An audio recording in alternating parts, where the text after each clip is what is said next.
In this section, we're going to look at molecules as physical things, little balls of matter, if you will, that literally have to come into contact with each other in order to react. So how we're going to do that is in terms of the Arrhenius equation here. And for the Arrhenius equation, K, the rate constant, equals all of this, and we'll talk about all of this in a minute. What's important to remember from the previous section is that the higher the rate constant, the higher the rate of the reaction, right? Rate equals K, concentration A for a first order reaction with respect to A. So if the K is higher, the rate of the reaction is higher. So the first thing is this A term, which is called the frequency factor or the pre-exponential factor. And put simply, we'll talk about it a little bit more in a minute, this is basically that molecules have to collide in order for reactions to occur. So how often are molecules colliding? And we'll also look at if they're colliding in the correct orientation. So this is essentially a factor based on collisions. But not all collisions will necessarily lead to a reaction, as we'll talk about in a second. So we also have the so-called exponential factor. And this is e to the negative EA over RT. So one really important thing to note here is that this is negative. So we're raising e to a negative exponent. Said another way, if EA over RT is a large number, e to the negative large number will be a very small number, and therefore the rate will be slow. So the activation energy, which is EA, which we talked about before, and I've put it in the same picture over here, is the difference between here, the reactants, and here, the transition state. And we'll talk about this a little bit more, but this is the activation energy. The higher this activation energy, the lower the rate of the reaction. Now let's look at temperature on the bottom. R is a constant, the gas law constant, so we don't need to consider that one. The temperature is on the bottom. Said another way, as temperature increases, it's going to make this exponential, this negative number here, a smaller number because it's on the bottom. E to a smaller number gives you a higher rate because it's e to the negative smaller number. So that's some general information. What can we take home from this as some, because we're not actually going to solve exactly this equation. The take-home message of this is that if the activation energy is high, the rate of the reaction is slow.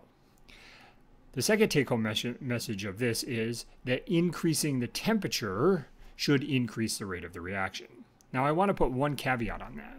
Sometimes increasing the temperature doesn't help because the reactants decompose or the product isn't stable at a certain temperature or something like this. So it's not to say that for all reactions you heat it up and it's going to work and it's going to go really fast.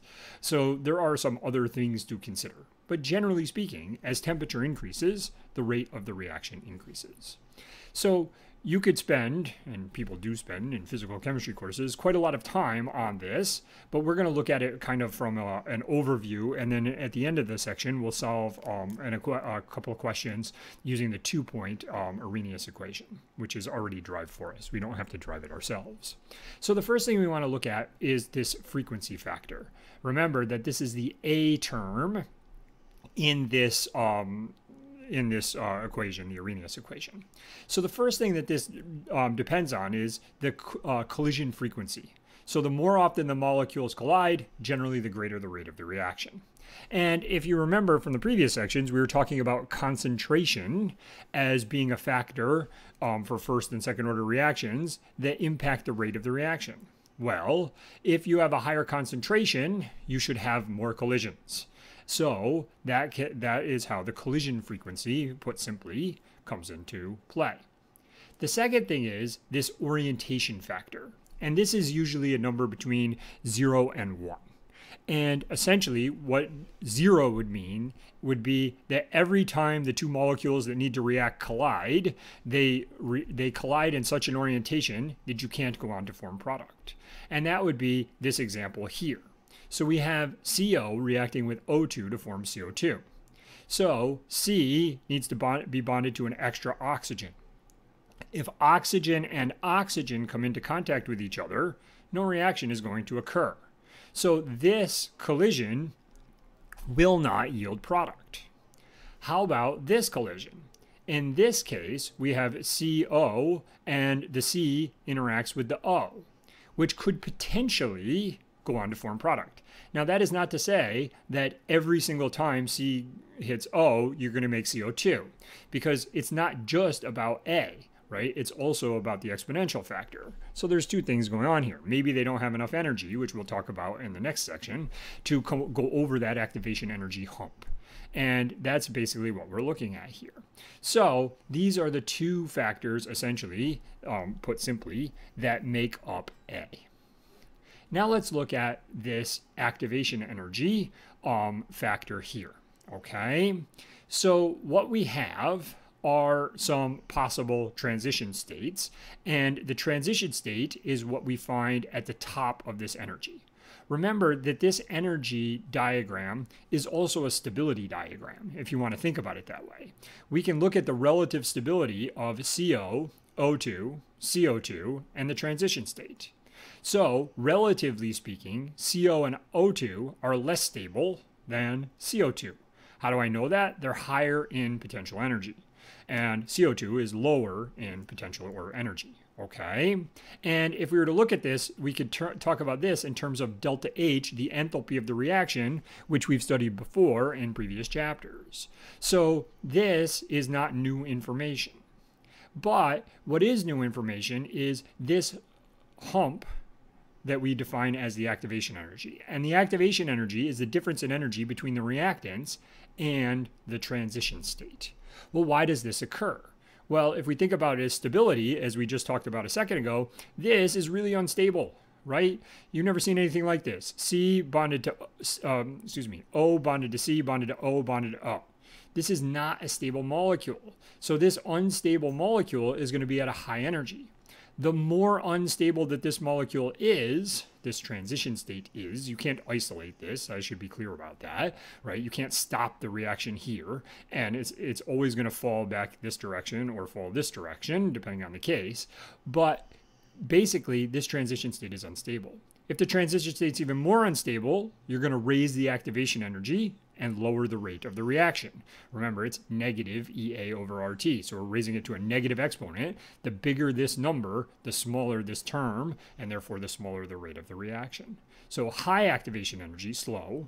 If the transition state is less unstable, okay, you're going to have it down here, and the reaction will go faster. What's important to note is the transition state is always less stable than the reactants. Said another way, the activation energy is always a positive number. You're not going to have something where it's down here, okay? It's always going to be above, so you're always going to have at least some activation energy, but sometimes they could be very low. Now let's look at some of these examples of these transition states to understand which type of transition state might go on to form product. So what we have here is these bonds, which are dashes, are strong bonds, and these bonds, these bonds here are dashes, I guess, yeah, are strong bonds, and these dots are weaker bonds. So all of these, the carbon interacts with the O.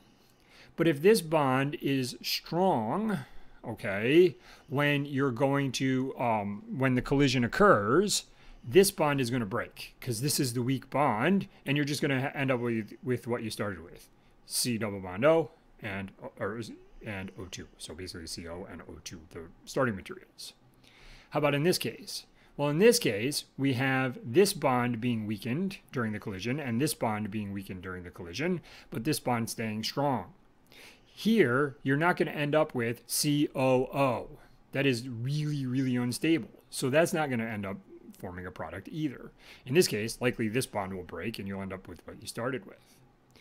How about the last case? If you get this collision where the O bond starts to break, this could potentially go on to form product. Because now you could form a new bond here, and this bond could break, and you could end up with the correct product. So this is the most stable transition state out of all of these that's going to go on to form product, and it is the transition state that we have. you are not going to be asked things like which transition state is going to go on to form product and things like that. But what you do need to understand is that the transition state, this crazy thing, is relatively unstable compared to the starting materials. So that accounts for the activation energy. And the higher the more unstable this transition state is, the higher the activation energy, and therefore the slower the rate of the reaction. And in fact, you've probably heard of catalysts, which we'll talk about in a future section of this video. And one way, it's not the only way, but one way that catalysts work is to stabilize the transition state. They make this transition state more stable down here, lowering the activation energy and therefore increasing the rate of the reaction. The final thing we want to talk about is the temperature term, right? So we've talked about A, we've talked about EA, now we want to talk about T. R is not a variable. So what about the temperature? Well, temperature's on the bottom. So as we talked about before, generally speaking, when you increase the temperature, you increase the rate of the reaction. Well, that mathematically makes sense, right? Because this is on the bottom, you're going to make this a smaller number. E to the negative smaller number will be a larger number, and therefore K will be a larger number, or the rate will go faster. Well, why is that? Let's look at this distribution of energy at a given temperature.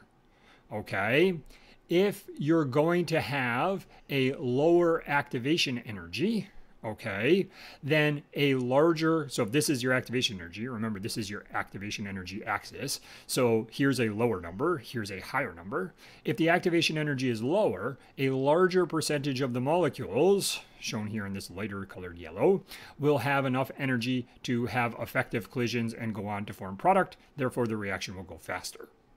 If the higher activation energy is higher, further to the right on the x-axis, right, this is a bigger number on the x-axis, this is going to mean you're going to have a smaller fraction of the numbers, so the rate of the reaction will be slower.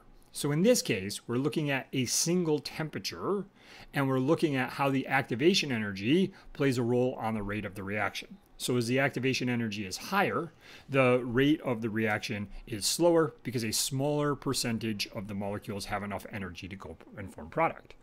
But in this picture, we're looking at changes in temperature. So in this case, this orange-brown line, okay, is a lower temperature, T1, and this black line is a higher temperature, T2. And here, the activation energy is the exact same. Right? So we're not looking at two different activation energies, we're looking at a single activation energy. For the brown line, only this darker yellow percentage of molecules have enough energy to go on to form product. But for the black line, it's not just this percentage, but also this new percentage of molecules that have enough energy to go on to form product.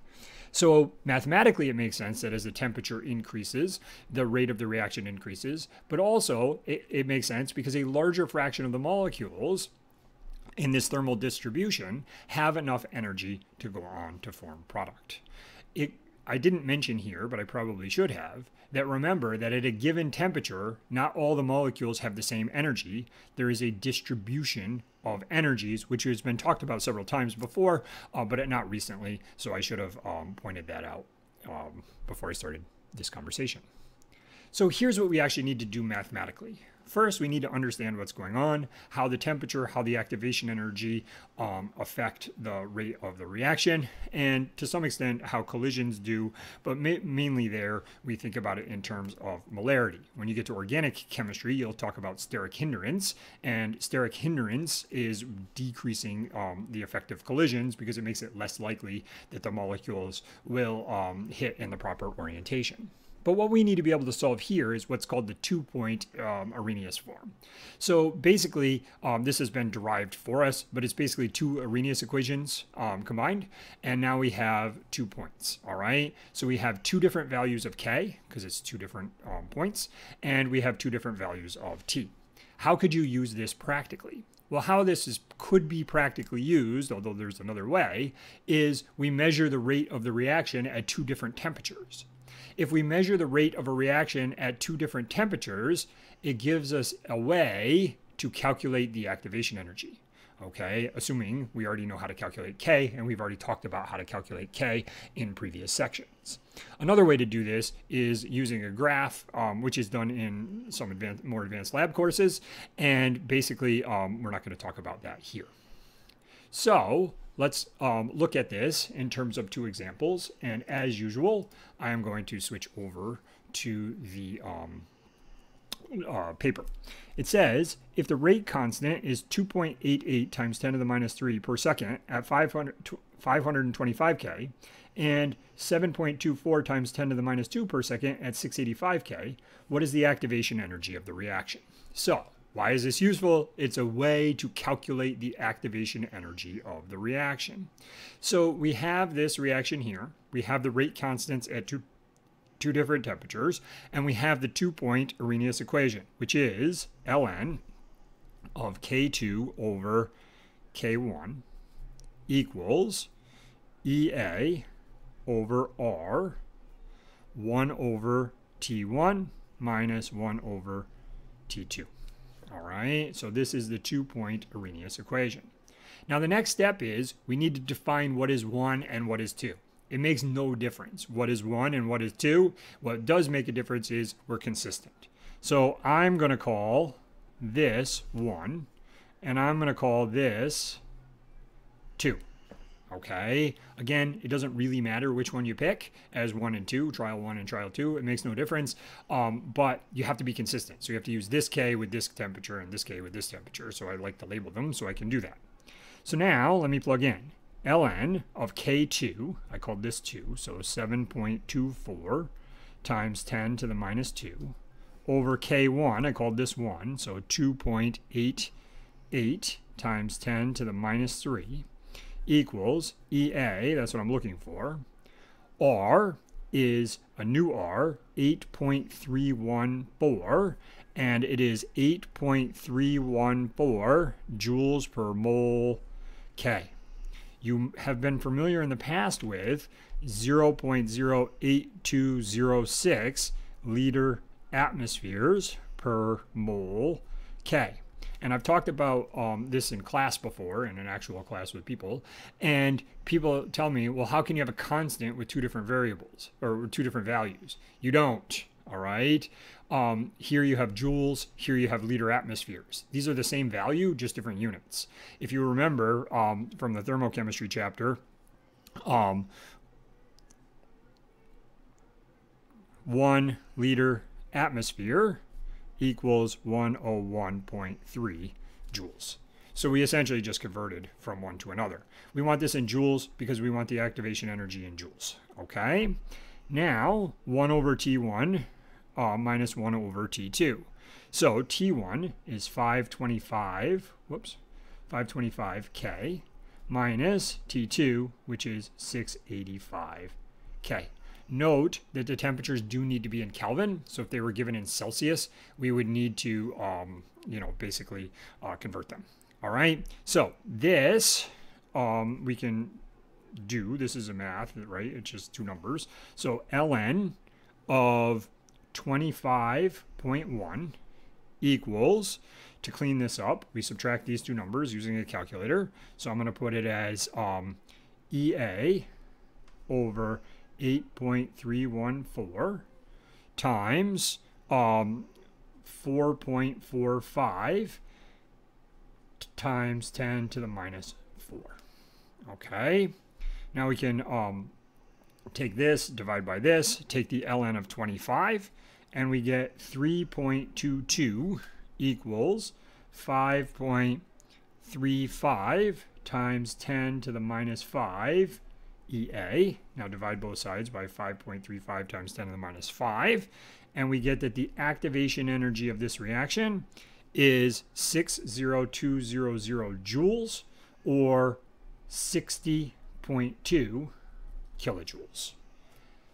So, take-home message of this. The 2-point Arrhenius equation is very useful because we can convert not convert, but we can calculate activation energy by measuring the rate constant of the same reaction at two different temperatures.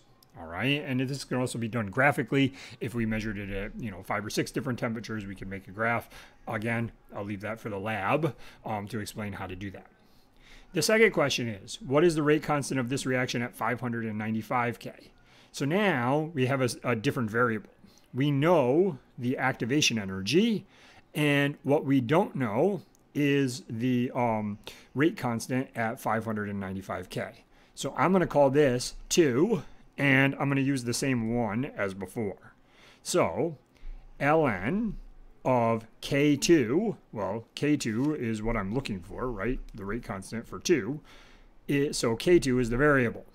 In this case, I want to put K1, again, as 2.88 times 10 to the minus 3. Note, you could use this one if you wanted to. It doesn't matter. All right, equals, I now have the activation energy.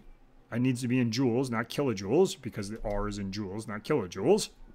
So we put 60,200 joules, or 8.314 joules per mole K. I'm going to leave the unit off here because I've left it off every other place, times 1 minus, in this case, the T1 is the 525K,